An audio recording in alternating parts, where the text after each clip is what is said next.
Since the Bolton revelations came out at the beginning of this week, the reaction from the Trump camp has been fairly muted. Everyone else on the right is like destroying him, but Trump has mostly stayed out of it.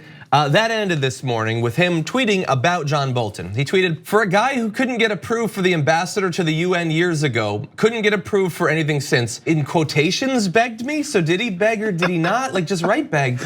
Begged me for a non-Senate approved job, which I gave him, despite many saying, "Don't do it, sir." Takes the job, mistakenly says Libyan model on TV. What a weird reference to throw into that tweet. And many more mistakes of judgment. Gets fired because frankly, if I listened to him, we would be in World War VI by now.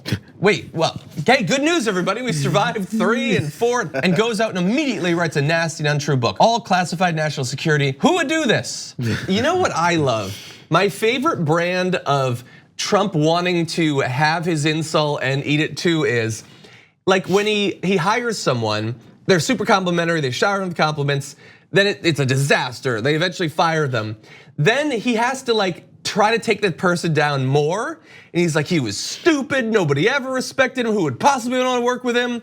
But you hired him. Why did you hire him if he's been bad forever? It's always been that. It's every one of them. And then they call them disgruntled employees, disgruntled fired people. How about a disgruntled employer who's the one who brought him? Every time he's the one that's so angry when someone leaves and says, man, you know what happened there? Because for some reason, again, they don't know when they took the job that Donald Trump was gonna be Donald Trump. And they walked in, they said, man, this guy is acting like Donald Trump or someone, and it's really annoying. I don't know how it got this way.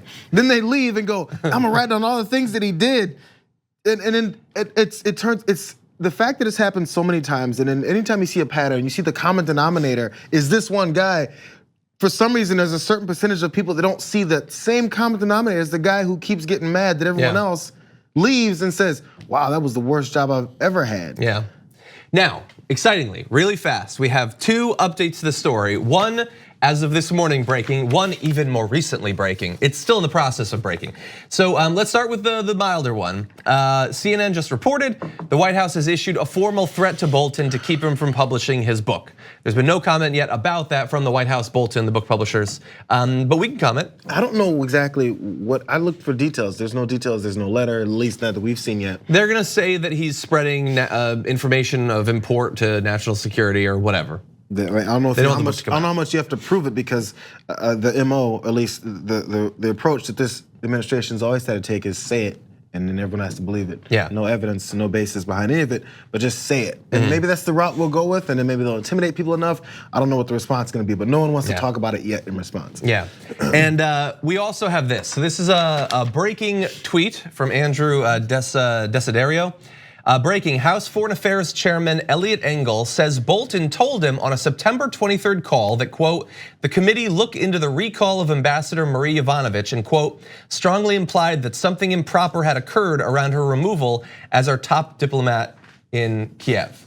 So Eliot Engel, like 3 months later, recalls that Bolton sort of was a whistleblower. Maybe not the whistleblower, although maybe also the whistleblower, which would be interesting because just one day after that call on Twitter, Ken Klippenstein said that because we live in the stupidest world possible, the stupidest thing always has to be true, which means that the whistleblower has to be a disgruntled John Bolton.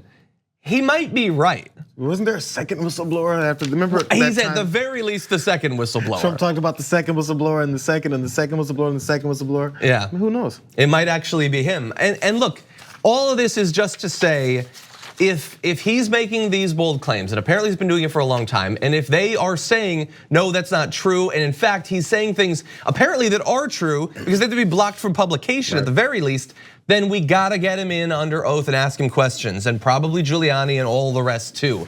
It just makes sense.